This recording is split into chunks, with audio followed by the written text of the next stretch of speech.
Guys, আজকে তোমাদের মাঝে আমি শেয়ার করতে চলেছি ময়দা দিয়ে কাঁচা আলুর এই পাকোড়া। দেখতে যতটা সুন্দর, খেতেও কিন্তু একদম মুসমুসে, দেখো অনেক ক্রিস্পি। আমি তোমাদের সম্পূর্ণ প্রসেসিং দেখানোর চেষ্টা করব, আশা করছি তোমাদের বুঝতে সুবিধা হবে। চলো দেখে নেওয়া যাক আমি কিভাবে এই পাকোড়া তৈরি করলাম।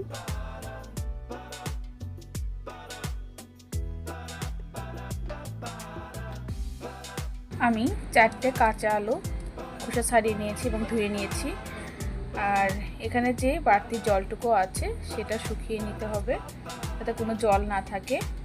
আর আমি এই কাঁচা আলু দিয়ে সুন্দর পাকোড়া করে দেখাবো। এটা কিন্তু আনকমন, এর আগে কখনো তোমরা হয়তো খাওনি। তোমরা স্টেপ বাই স্টেপ ফলো করো, কেউ ভিডিওটা স্কিপ করে যেও না। আমি কেটে দেখাচ্ছি আমি কিভাবে এই কাঁচা আলুর পাকোড়া করব। দেখো বন্ধুরা, আমি আলুটা এইভাবে কেটেছি, এভাবেই কাটতে হবে এবং চারদিকে পাতলা পাতলা করে রেখেছি, যাতে যে এক্সট্রা জলটা আছে সেটা শুকিয়ে যাবে। তোমরা আলু কাটার পরে এভাবে ছড়িয়ে রেখে দেবে কিছুক্ষণ। আমি এখন তোমাদের পরবর্তী স্টেপটা দেখানোর চেষ্টা করছি। আমি এখানে ময়দা নিয়েছি, দিচ্ছি এখানে শুকনো লঙ্কার গুঁড়ো, ঝালটা তোমরা পছন্দ মতো দেবে। দিলাম জিরের গুঁড়ো, বেকিং সোডা, হিং,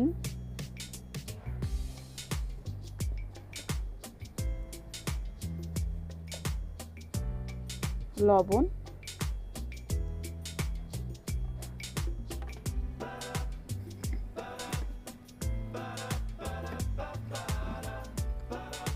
আর দিব কর্নফ্লাওয়ার।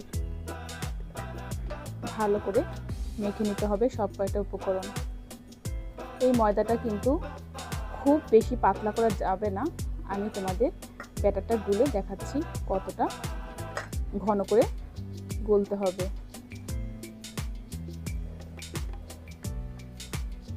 আর ওদিকে দেখো আলুগুলো কিন্তু শুকিয়ে গেছে বাতাসে। আমি ব্যাটারটা গুলে তারপর দেখাচ্ছি। দেখো বন্ধুরা, এইরকমভাবে কিন্তু গুলতে হবে, খুব বেশি কিন্তু পাতলা করা যাবে না, এরকমই ঘনত্ব থাকতে হবে। এখন এই আলুগুলো এর মধ্যে দিয়ে দিব। এরপরে আরেকটা কাজ আছে, সেই কাজটা করে নিতে হবে।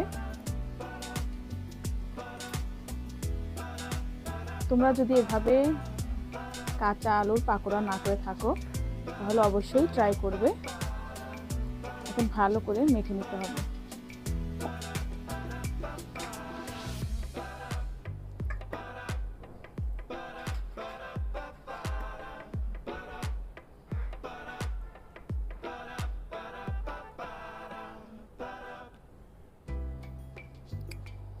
বন্ধুরা, এই থালাতে আমি ময়দা নিয়েছি, ময়দাটা ছড়িয়ে নিতে হবে,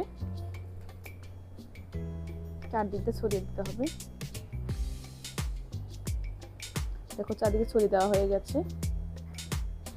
অপর দিকে আমি ফ্রাই প্যান গরম করে এতে আমি সানফ্লাওয়ার তেল দিয়েছি। তোমরা এখানে সয়াবিন তেল দিতে পারবে। আর এখান থেকে আমি আলু নিব, এরকমভাবে ভালো করে ফোল্ড করতে হবে।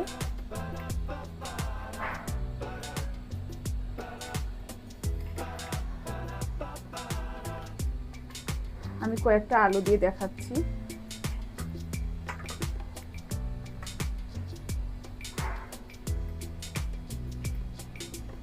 দেওয়ার পরে ময়দাটা এমনভাবে দিতে হবে এবং ভালো করে আলতোভাবে দিতে হবে, আলতোভাবে ফোল্ড করতে হবে, আলতোভাবে।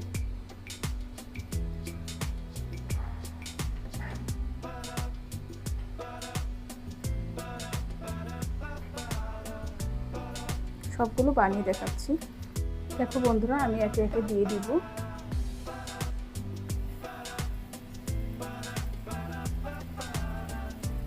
যদি এভাবে না করে থাকো, এইভাবে করে একবার ট্রাই করে দেখো।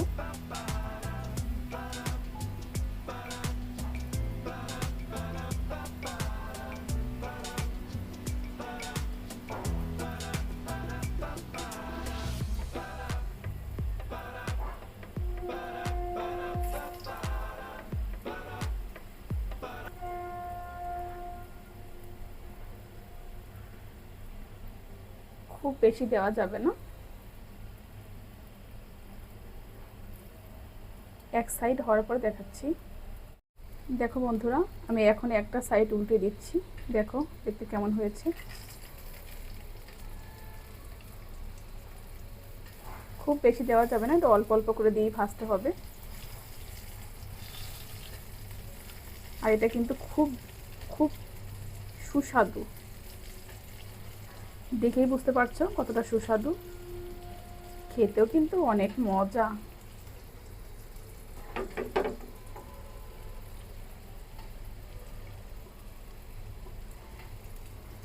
এটা ভালো করে কিন্তু ফ্রাই করতে হবে বন্ধুরা, খুব ভালো করে ফ্রাই করতে হবে।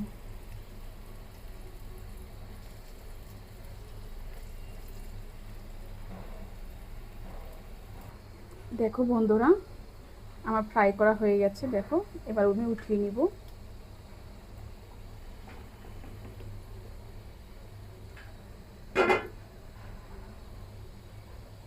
বন্ধুরা দেখো, আমি উঠিয়ে নিয়েছি। কাঁচা আলুর পাকোড়া রেডি হয়ে গেছে। তো কেমন লাগলো এই পাকোড়া রেসিপি অবশ্যই কমেন্ট করতে ভুলো না। আর সবাই ভালো থাকো, সুস্থ থাকো। আবার নতুন আরেকটা রেসিপি নিয়ে চলে আসবো। টাটা।